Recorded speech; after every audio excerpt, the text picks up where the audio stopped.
Yay, we're live. Thank you, Yay! everyone. Welcome. Thank you for joining us for our Chill Subs AMA. Tonight, we have the pleasure of speaking with A.L. Major, who's the program director for McCormack Writing Center. And A.L. is originally from the Bahamas, and they've received fellowships and residencies from Aspen Words, McCormack Writing Center, formerly known as Tin House Workshop, Baldwin for the Arts, and Monson Arts. Their work has appeared in Vice magazine and Subtropics. They earned their MFA in fiction from the University of Michigan, where they were also awarded a Hopwood Novel Award. And they're currently working on their debut novel titled Every Day You Wake Up, You Raise the Dead. AL is a program director with the McCormack Writing Center, formerly known as Tin House Workshop. Thank you so much for being here, AL. Everyone, thank you for having me. I'm happy to be here. It's our pleasure. So some of you sent in some questions, which I'm always so grateful for people who ask questions when they register because it gives us something to start off with. But for those of you who are joining us live at home on Substack, you're welcome to pop questions into the chat. And we'd love to get as many of those answered as we can in this hour.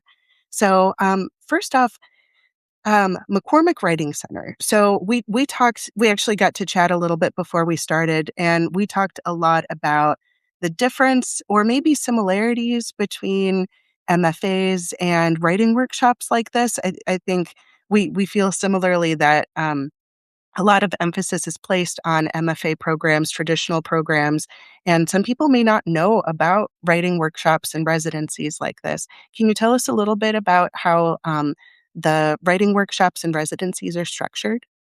Oh yeah, of course. Thank you for having me, everyone. Yeah, so how do I begin talking about all the stuff that we do? I would like to say first, before I get into this list, that we are a two-person team. We are a two-person full-time team. It's me and my boss, Lance Cleland, the executive director, and then we have two part-time employees, and then we have a whole host of like readers, but it's really just us. And we offer a writing residency and a variety of workshop programs. So the McCormack Writing Center, formerly known as Tin House Workshop, started with really just the magazine, and then it evolved into a book publishing, and then the workshop arm came a little bit later. And we're most known for our summer workshop, which is in person. And it is our largest kind of workshop offering. It's in Portland, Oregon. That's where we're based. That's where I'm calling from. And it is, I think we offer it's about like up to like 16 or 17 workshops. We're all on Reed campus. And the workshops have about 8 to 10 people in them in any given year. And I can speak more about the scheduling and structure of the summer workshop specifically, but because you asked about all the programs, I won't go too in the weeds. But and we've been running that conference for about, I'd say like 16, 17 years. But we've expanded since then into a variety of different programs that I think are all unique. So we have in-person autumn workshops. And those are, so the summer workshop takes place in the summer, aptly named, and it is maybe about 7 to 10 days. And I think most people are familiar with kind of like summer conferences like Red Loaf or Sewanee Writers Conference or Aspen Words, those kind of things. I think our autumn workshop it's a little bit more intimate. So whereas the summer workshop, you'll have like 200 people taking over Reed campus. Our autumn in-person workshops are 6 person in each workshop. And there's a total of 5 workshops, and it all takes place kind of like our offices in Portland, Oregon, as opposed to on a college campus like Reed. So it's much smaller, and it's usually just a weekend. And it's genre specific. So I'll be like a nonfiction only weekend, a poetry only weekend. Um, and kind of a similar formats in terms of the offering. So a lot of our workshops are conferences. So they'll have lectures, readings, and the workshop itself. Like those 3 bare components are what you'll most likely find with all of our programs. And then we also expanded into online during the height of the pandemic, but we've continued it on for a number of different reasons, including just wanting to make community and the kinds of offerings more accessible. And so we have our winter online conference workshop that happens earlier in the year. And that's kind of like the biggest online conference that we offer right now. So it is similar to the summer in terms of the scope. They'll have like 18 workshops, and there'll be 10 people in all of those workshops. And then we have lectures, we have readings. I think the online programs differ because we also have a lot of pre-workshop events that we do online. And so we do a lot more like agent panels, editor panels. We do a lot of our like professional learning in that pre-workshop event month. And then we have the actual workshops, which take place over 2 or 3 weekends. And so there's the winter online that we offer. And then we have, I'm right now, we currently have applications for our speculative online workshop, which I'm super excited about. And I could speak more to that if folks are interested. And then I am hoping to, in 2027, launch a spring workshop that will be focused on love. And we'll bring in some of our I think typically in a lot of these spaces, there's been a heavy push for literary fiction. But in our speculative online workshop and also this new workshop that I'm developing, I really want to have more spaces for genre writers. So in our love focused spring workshop, there's going to be romance authors and romantasy. And I'm just really excited about what that's going to look like. So that's all of the like workshop stuff that we're organizing year round. And then we also have our residency program. We have 2 apartment buildings right next to our main office building. And we basically have 2 spots available for the month. And sometimes we have like specific categories, like we'll have like debut 40 category or parents category. And essentially, I think our residency program is one of the coolest programs. I was a former resident myself. We want to make it as accessible for folks as possible. So you can come for any length of time within that month. There's no restriction on the amount of time that you have to be there. So some people stay for the entire month. Some people are unfortunately, because they have kids, because of work, can only come for a week, and that's completely fine. It doesn't change anything about your experience from our perspective. We give a $1,200 stipend. And then that's it. We have no stipulations. We're very open to however you want to use the space. When we come to evaluating our residency applications, which we can also talk about, we're so driven by just like projects and people that we want to support that once we're just kind of like, oh, I love this book.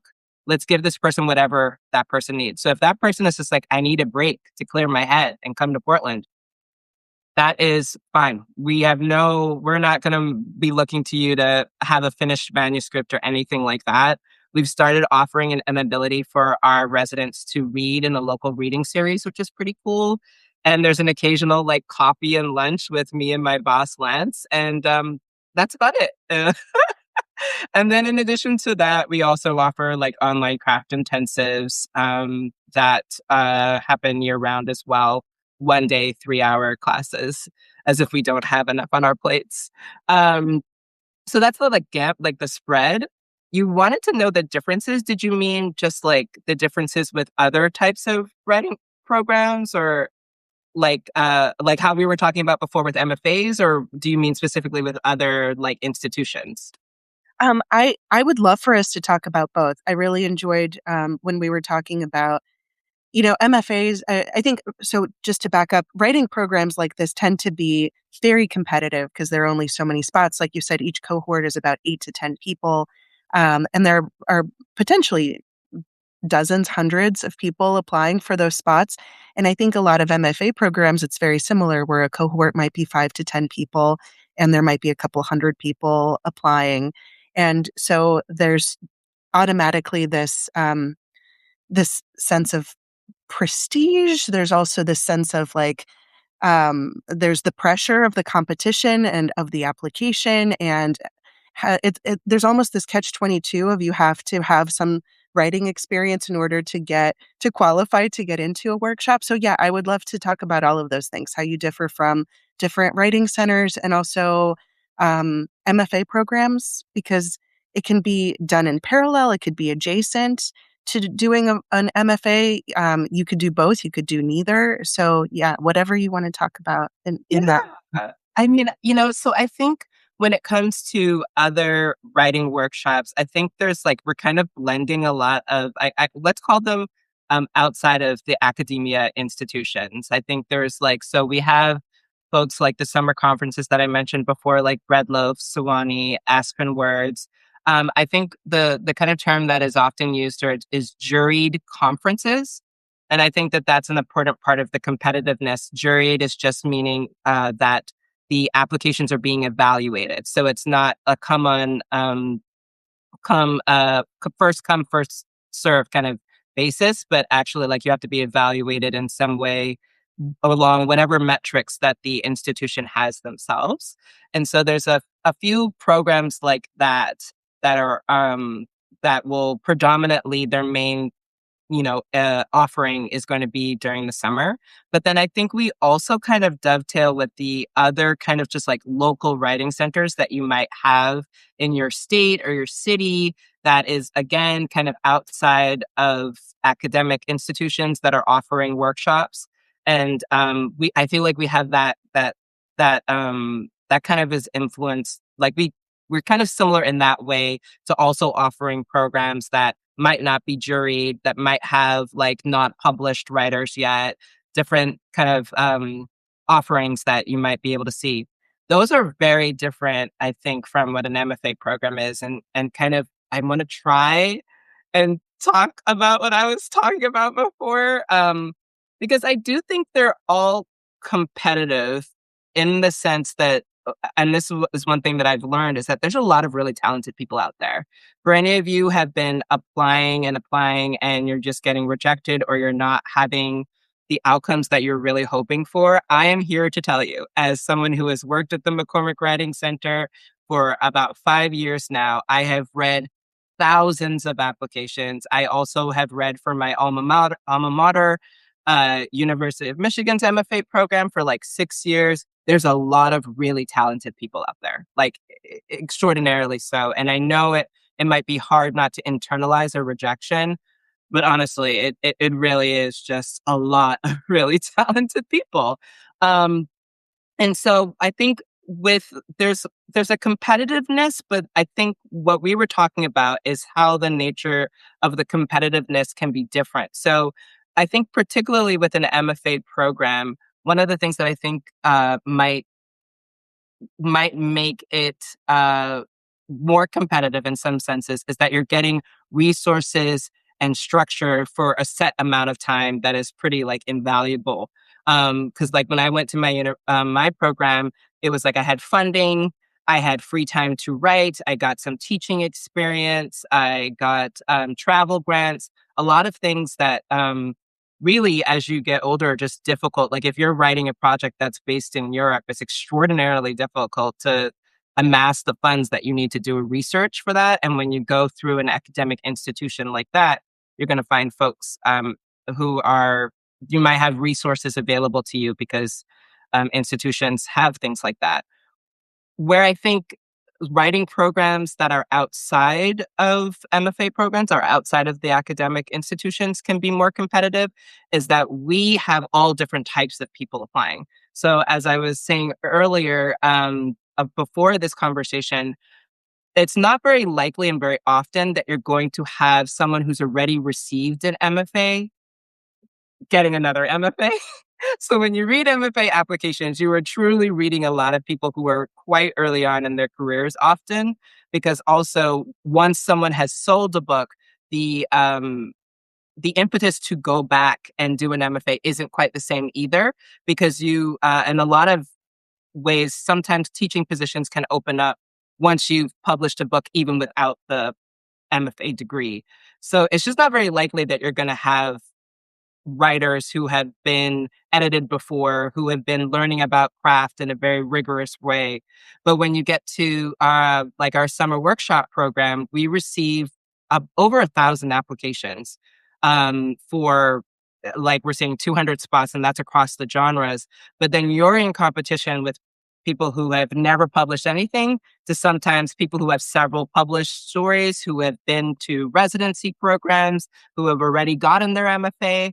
And so I think that's why it can sometimes be a little bit more competitive, is that there's just a wide range of the type of people who could find value in what a smaller, more condensed 7 day to 10 day retreat can offer, as opposed to what you could get in an MFA program. Not to mention that MFA programs, you're really looking at, do you want to live in that state? Do you want to, what is the structure of who are the faculty that you'd be working with? It's all a little bit more, what would be the word? More restrictive. And so I think there's a large group of people who could find these summer workshops more attractive and more accessible. And so again, that increases who you're competing against. Um, in a lot of ways. What I will say though is with that competition, I think the value in the juried workshops really come down to um, having someone curate what that space is going to look like in a very meaningful way. I don't know if any of you in the audience have attended a workshop that wasn't juried before, or about like where there was an application process for it. You can sometimes just find yourself around people who are, kind of just writing to write, don't have any career aspirations, which is absolutely fine. But if you have career aspirations, you kind of want to be around people who are maybe focusing on the same kind of challenges related to that. And so you don't really always necessarily get to benefit from the resources, the knowledge, the expertise, the insights, the eyes on your work that you would when you come into a juried workshop. Because I think when you have like a summer workshop, unless someone's hoping to get a scholarship, these are all people that want to pay for instruction. They want to pay. That means they're very serious about their craft to a certain degree. And that's gonna change who you're likely to encounter and who can actually support you in your work.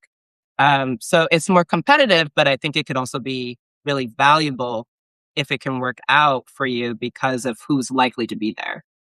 Yeah, I think those are such excellent points. And Justin, actually, in the chat, was asking a question that relates very closely to this. He says, that given that serious writers now have access to craft books, recorded lectures, agent interviews, AI-assisted critique, online peer groups, paid manuscript editors, and direct publishing market research, what specific value does McCormack Writing Center provide that a disciplined writer couldn't reasonably build for themselves?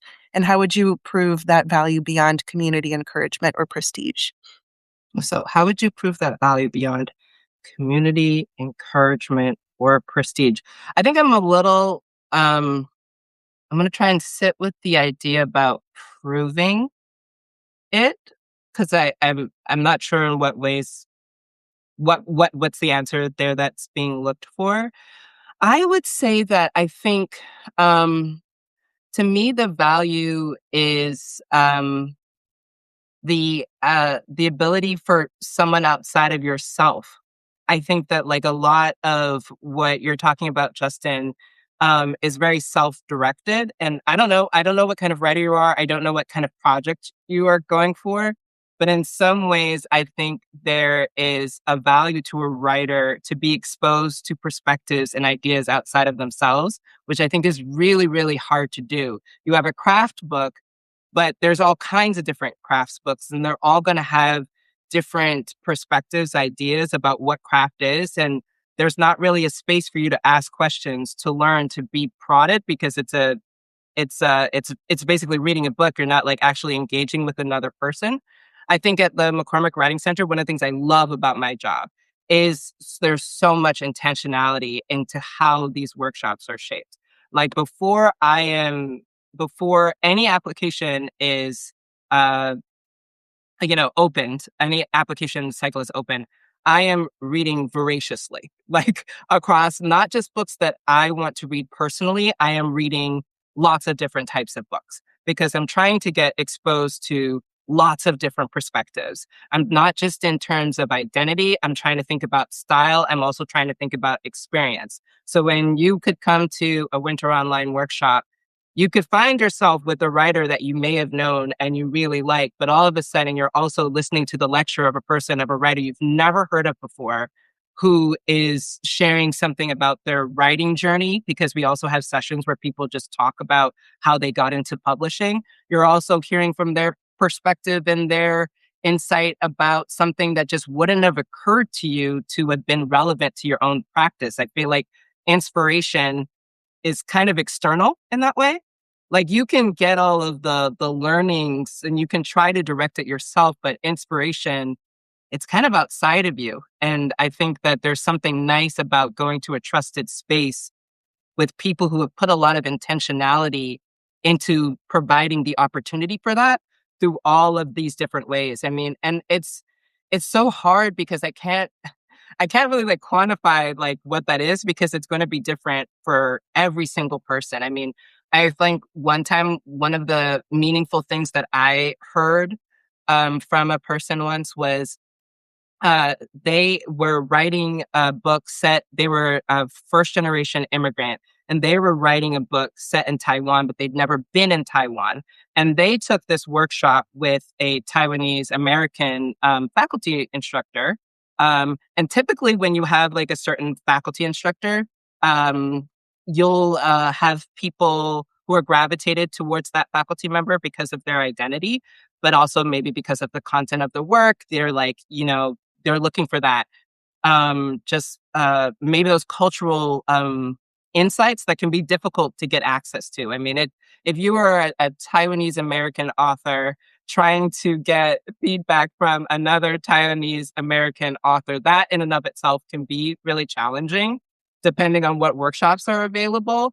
And it's not always easy to just reach out to a published author that doesn't know you to ask them to help you with that. But they were in that workshop getting those insights from that faculty instructor, but they also told me that there was someone who was based in Taiwan in that workshop with them who had read their work and had really validated for them that the scenes that they were writing in Taiwan, even though they hadn't been there before, were actually really good. And that was so interesting to me because I had never thought about that work you're doing to try and like create a world or a place that you've never been in, and how incidentally just taking a workshop had like exposed them to a wealth of knowledge and resources that I'm just not really sure how you would have necessarily found that as easily if that space wasn't really curated. So I think I really need help on the proving the value. I am not really sure where to go with that, but happy to expand upon it if I could get some guidance. But yeah, I think there's really something to be said about exposure to perspectives outside of yourself and the kind of guidance and thought process. And also, I mean, when you are applying to our program, so we have a reading fellowship. We have former alums who are familiar with our values come and read applications for a year with us. I think one of them is actually in the audience. Hi, Alexis. And but then they'll leave notes on the manuscripts themselves and submittable when they review. But myself and my boss Lance, for our various different programs, we're the ones curating that workshop. So when you apply to a McCormack writing workshop, you're not just getting put into whatever workshop faculty member that you said you wanted to work with. I'm actually reading your book, I'm reading the notes, and I'm using a different kind of evaluation sometimes to kind of place you into the right cohort. That could be so like when I'm reading all of the faculty books before I bring out the faculty, I make little notes. I'll be like, this person's really good at sex scenes. This person's really good at dialogue, for example. And then when someone applies, I'm looking at the notes and I'm reading it. And if I say, oh, this dialogue's a little flat, I think they could use a little bit of help, like improving their dialogue and their scene work. So the faculty member who I might have listed as someone who I think is really good with dialogue work might not even be on that person's radar. But I'll be like, oh, I know this faculty member. They're nice. They're going to be really generous. They might not be the most well known, so this person might not have picked them, but actually they could really help this person with the dialogue. I think I'm going to try and place them here. Or sometimes we'll look at thematic things that are happening. So I'll read a work and I'll be like, oh, there are five people who are doing multi generational novels, but they're all different. I'm going to put them all in a room together because there's a lot of learning to be had from seeing people trying to do a similar thing to you, but entirely different. And I don't know if all programs would necessarily do that for folks when they're curating the workshops. I also can say that that's not necessarily common or necessarily a thing that you can expect when you apply to an MFA, because an MFA isn't necessarily driven by that when they're putting together the cohort. So, because it's for a lot of different reasons, which I can expand upon, but I don't want to ramble too long. But I think I think that's that special aspect that you can come with a project and someone really smart, sorry, I am calling myself smart, will look at that manuscript and see something in it that you might not see yourself, and then place you in a room where they're like, I think all of y'all can really learn from each other. And then you cross your fingers. And then fortunately, we do have a lot of people tell us that it worked out for them in terms of you know, the workshop. Yeah. Yeah, and I think one thing I just looking back on that sort of list of resources that are available, I don't think workshops in general were mentioned. So the question almost gets at like, what is the value of a workshop, right? And in my experience, even just like I host workshops for instructors that are very craft focused or also generative spaces, and the space that opens up when a number of people come together to do the right thing is really kind of magical, right? Yeah. Like, if I set out to write by myself, I find that the creative energy isn't quite so focused as in a space like that. Yeah. I mean, I'm seeing a follow up, maybe Justin. So I'm seeing that you're saying online peer groups. Um, yeah. I mean, I think that, here's the thing, Justin. Are you writing books? You're writing books for people to read them. So I don't think that necessarily is it's easy to say that technology can do the work of what people do in a sense of like how people are responding to it. Like you can have online peer groups, and essentially McCormack Writing Center is just like an opening to an online peer group that you might have been able to access before. But I don't know if you've been extraordinarily lucky, but I, as a writer, have never managed to maintain an online peer group. We start off with the best intentions, but life can take a hold of us. It's not really uncommon for folks to end up pretty isolated, even with their best attempts of trying to find community. It can be really hard. And so I'm not saying, I think the thing is, and we were kind of talking about this earlier, the beautiful thing about being a writer is there is no one way. So for you, if this is what is going to be the most accessible way for you, if it's the only way that you got, I'm not telling you that's wrong. I think that actually could be the way that you can have your book out there in the world. I can say for myself, that was not the way that has been working for me. I had shared earlier before this started that, I went to an MFA program. I did really well there. I got my agent there. I had a book. I tried to publish the book and it did not get sold. And I had wanted to be a writer for my entire life. So I had read many craft books. I had taken many workshops in academic institutions, but I hadn't necessarily found my people.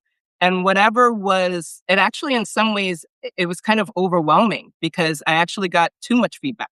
You got too much feedback from this person, this person, this person, but I never actually found someone I connected with. And I never actually I just got stuck. It happens. It happens to everyone.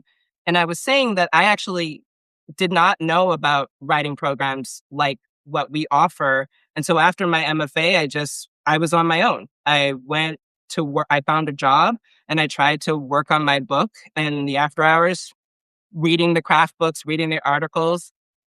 at a certain point, it wasn't about um, the craft anymore. I'm very technically proficient enough to publish a book, but there were other things that I couldn't unlock. And maybe there was something else that I needed. And I'm not saying I would have found it in a writing workshop, but I wouldn't have come through any of the options that you're saying either. And that's just me. And I do feel like I was really depressed to try and move through how to like make all of the changes to my novels that I had gotten positive feedback from the editors, but I didn't know how to implement it. I tried to go down paths and then it changed what the book was originally supposed to be. And I didn't know kind of where to go. And yeah, maybe now OpenAI is the kind of thing that people would go for that. But I think I would have actually really benefited from being able to ask someone, what's your point of view on this? And actually hear someone kind of talk me off the ledge a little bit about something that sounded really complicated in my mind, but actually wasn't. So I think you're right, Svetlana, am I pronouncing your name right? That it is kind of a question about not just the value of McCormack Writing Center, but what's the value of just like other people when it comes to your writing process. And that's just so unique to each person. Like some people can make a book happen that way, other people cannot. And for those people who are not able to do it the way with the tools that you offer, I'm really glad that there's a space that is still available and that we're not just kind of relying on the information age because at the end of the day, people read books. Technology isn't reading the book. So the people in online peer groups might be reading those books. They could also be bots. I don't know.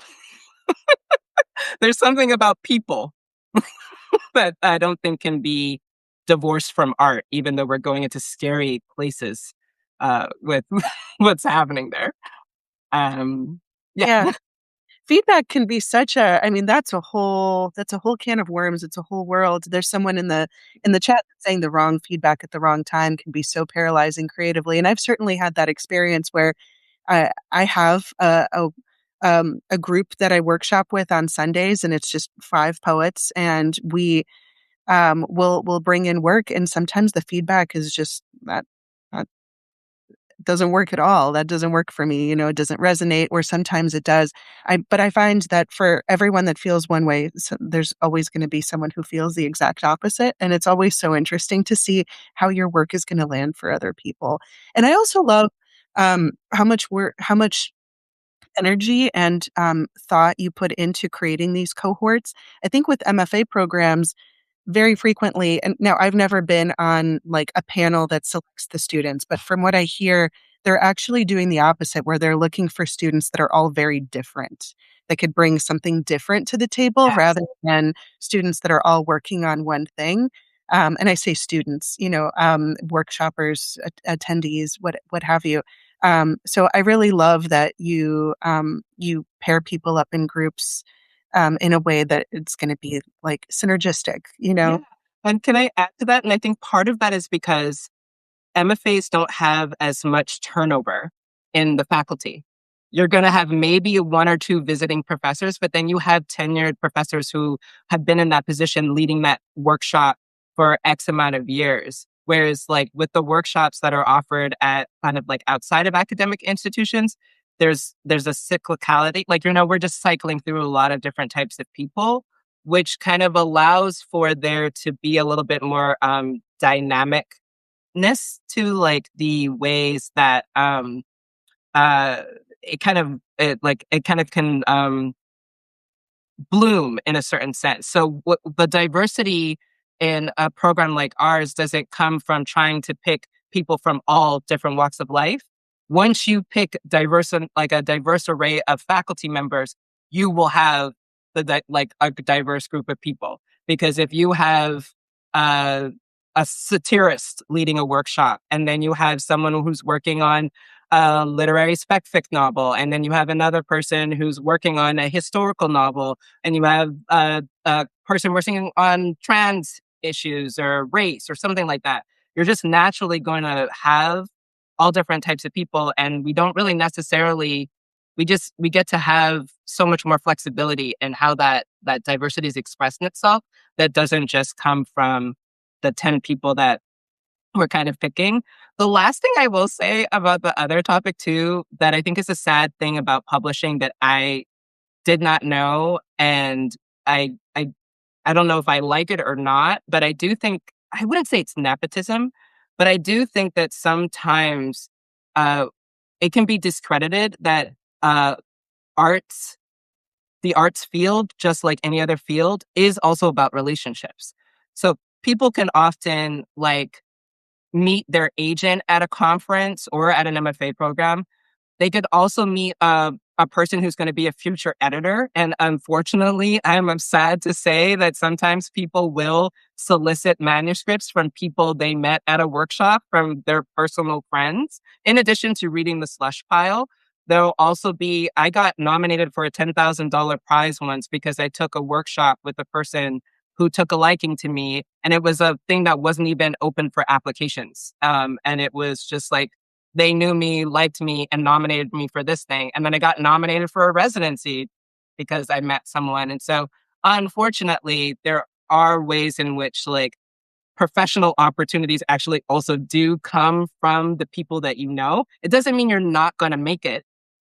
But if we're talking about ways to ease the journey of how difficult it is to be a writer, I would say that it is very valuable. Everyone who you encounter as a writer in a workshop, and to what to whatever degree of expertise that you might think they have, that person could truly end up being the person who like nominates you for MacArthur one day. You just never know.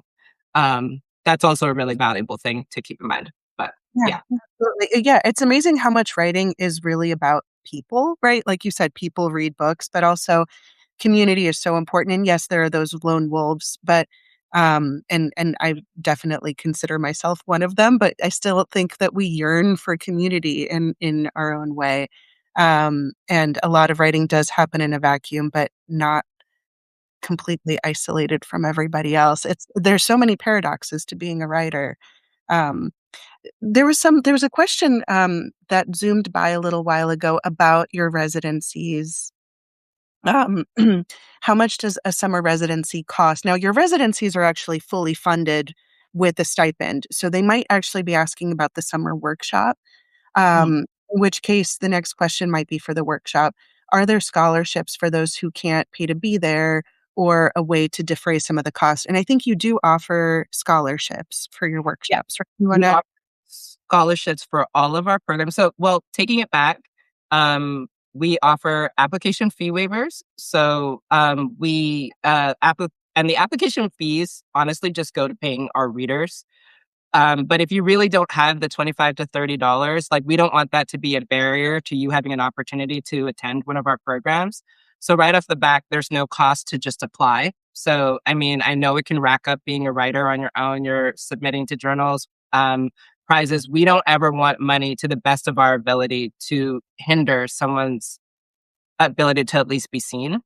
Um, and then we do offer scholarships. They change a lot of the cycles. We have some like pretty standard ones that we offer, but I would say this is differing from like an MFA program or other institutions. We do a lot of evaluation of our data. So we're always looking at communities that we might be underrepresented in the larger ecosystem, but also within our own like McCormack Writing Center ecosystem. And then sometimes we'll come up with targeted scholarships in order to attract and bring those writers in. I think a really good example of this is our debut 40 scholarship, or our no MFA scholarship, you know, something that will indicate to people that we're trying to support them. And then we back that up with trying to also make sure we have resources and community to support them as well and their unique kind of concerns. So I would say if you want to know what the scholarships are, you kind of have to look on the website depending on what the program is. When it comes to the cost, I don't want to speak out of turn into what they cost on the in-person side because I did not look at that directly before I came into this. I would say that both the summer in person and the autumn in person, I think autumn in person, those weekends are like 1,000.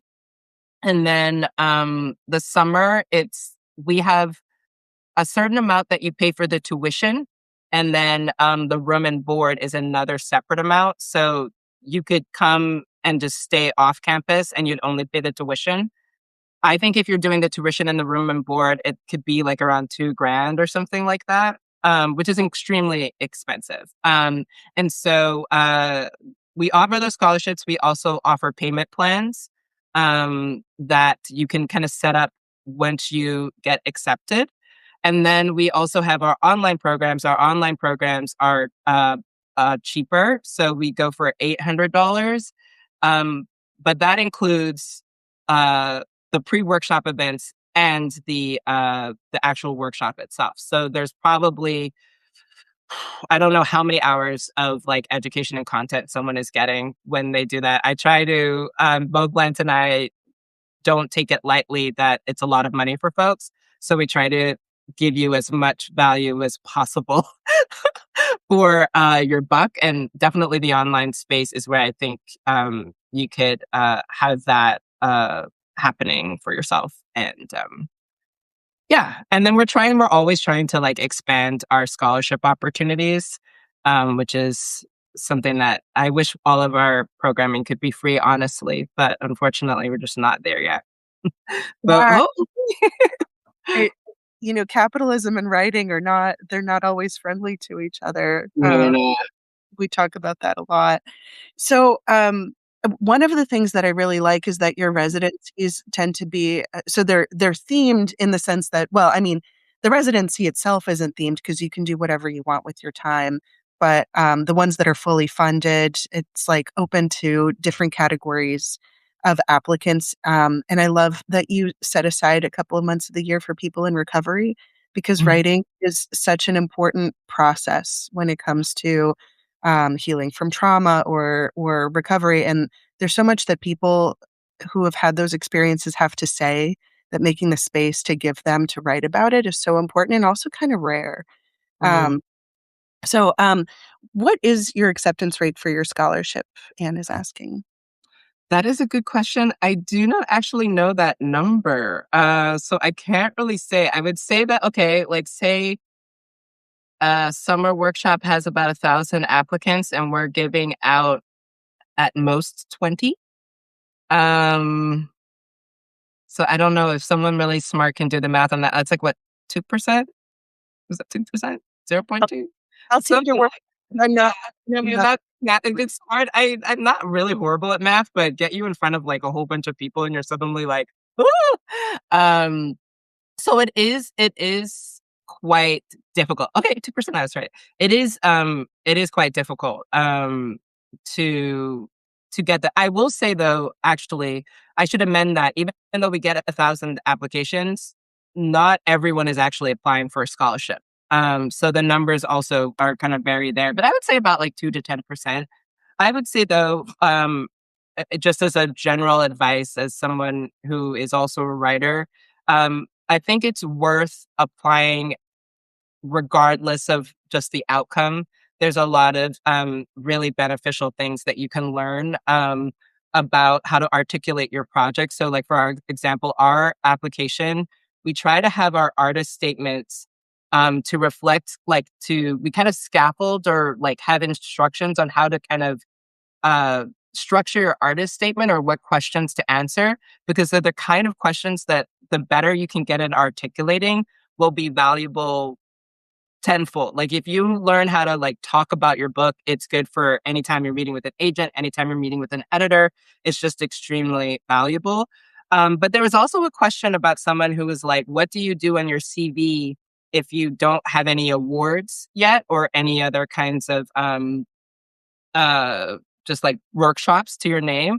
And I would say like sometimes just even applying to different things can give you different things that you might be able to say. So like one year I was a finalist for I don't know, I think it was like a workshop. I think it was just a scholarship, but the judge who re- um who read the applications that year was Victor Laval, and he wrote a nice sentence about my story that I had submitted.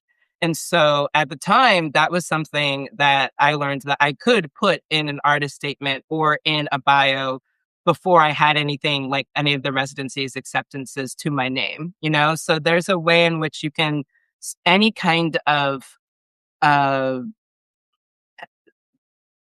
there's lots of different things that you can include that might not be like, oh, I was the solid winner, but even a nice rejection that has a unique note can be valuable to put somewhere to kind of show that you're putting yourself out there.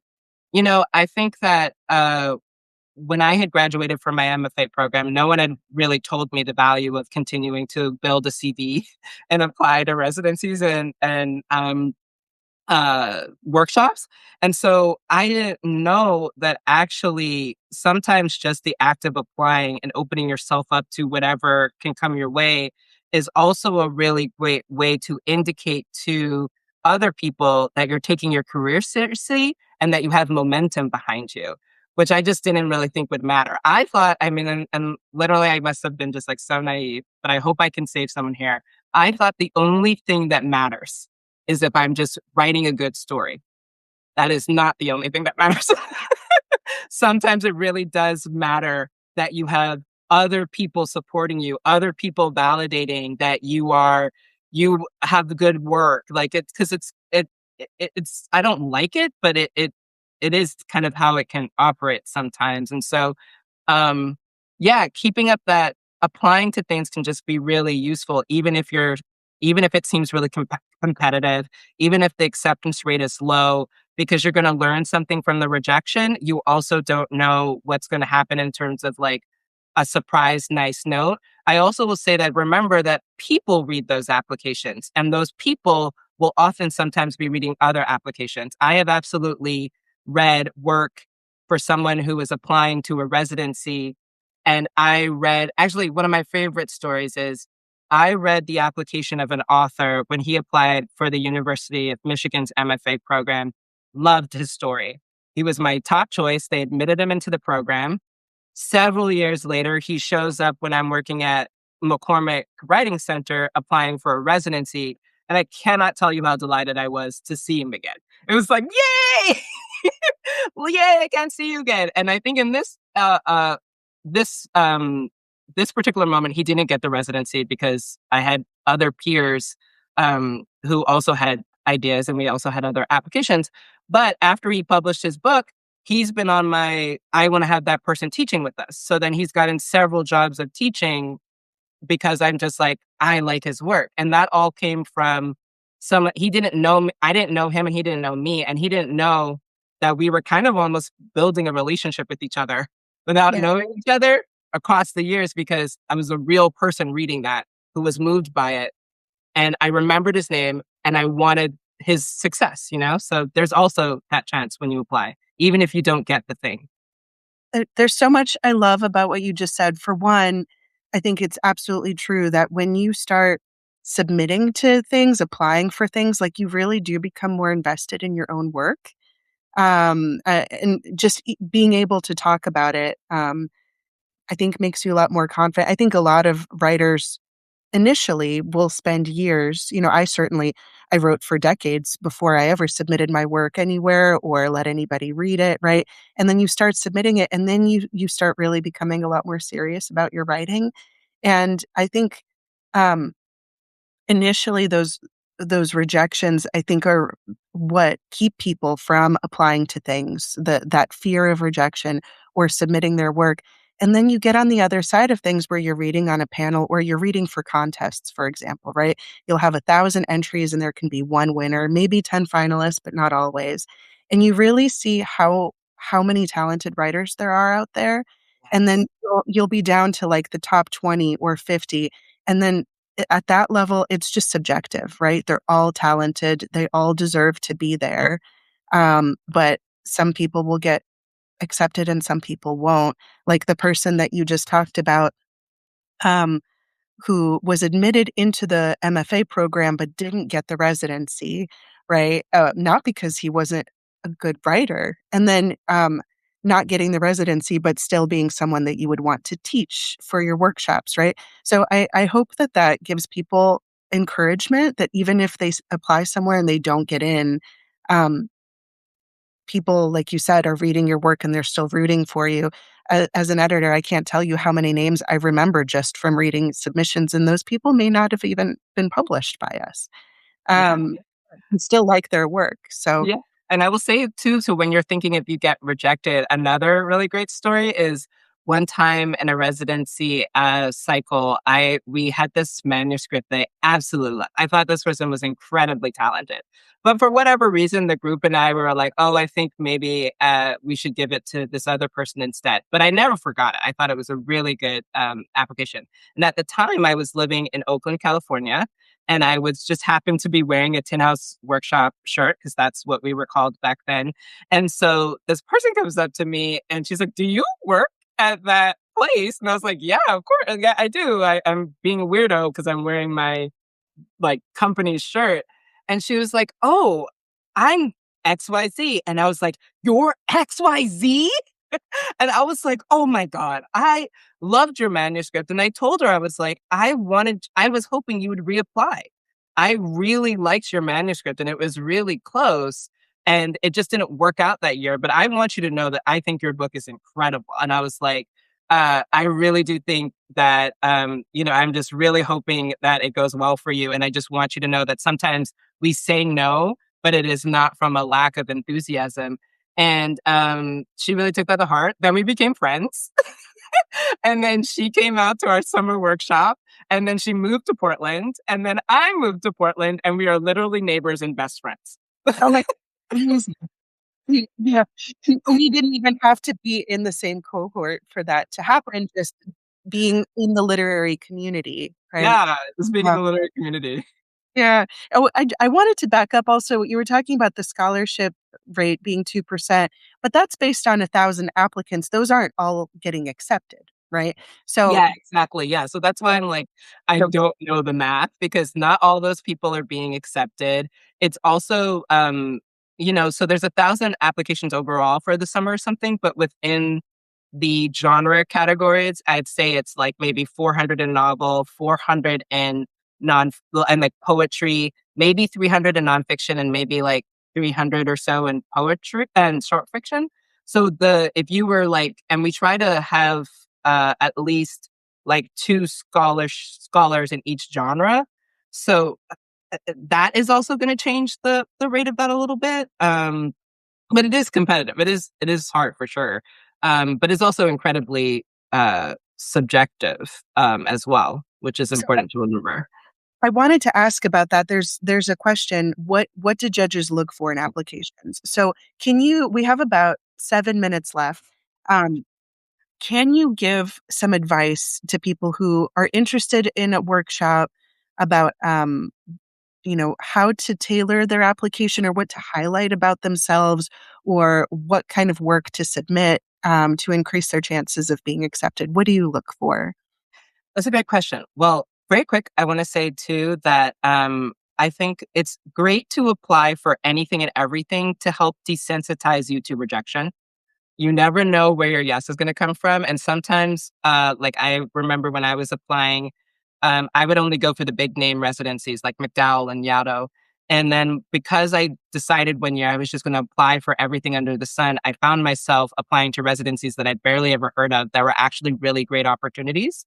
And it really also helped me learn that it's a long journey working on a long project. And it's nice when you can have moments of nice words or acceptances. They can really go really far. When it comes to applications, I think there are some standard things that are going to be applicable across any program. The Basically, you want to be able to have a really clear, articulated reason of why this book and why now. That I can't stress that enough how important it is to really be able to, for whatever opportunity, really be able to articulate to people, not just like your work is good, but why this specific opportunity is going to be particularly helpful at this moment. So examples of that might be, I am in the drafting phase, in the middle of my book, and I really need time and space at this residency to map out and outline the rest of the novel in a new environment that will kind of like get me outside of my headspace a little. Or I have finished all of the poems that I would like to be in this collection, but I need to figure out how to order them. I plan to use this time at the residency to do that. Or a workshop. I have been really struggling on understanding if my structure is working. I could really use the feedback from some smart folks who might be able to tell me if the opening chapter of my book is making sense and if the structure is too confusing. Doing stuff like that, I think it really can just go a long way in indicating to people like what that you've put some thought and intention as to why you need this opportunity, and you're not just applying because of the prestige or because you want a name for your CV, but because you actually think it's valuable, and you're kind of helping the reader understand that too in a way that they might not be able to pick up. I think for your samples, you want to go for just strong writing, but that's going to differ across the genres. So if you're doing like a poetry sample, I would always say you want to try and make sure you have your strongest poems. I would say also that every program's a little bit different. And so I would always make sure that the first couple of pages was your strongest piece of work. There is a residency program, I will not name it, that instructs its readers to only read like the first 2 pages of a prose sample, which is ridiculous to me. So don't think that you need to be like coy about it. Start with your strongest dynamic. And when you're talking about in fiction, start with like the strongest dynamic scenes, the writing that you have the ability to polish the most. You only have a limited amount of time to capture a reader.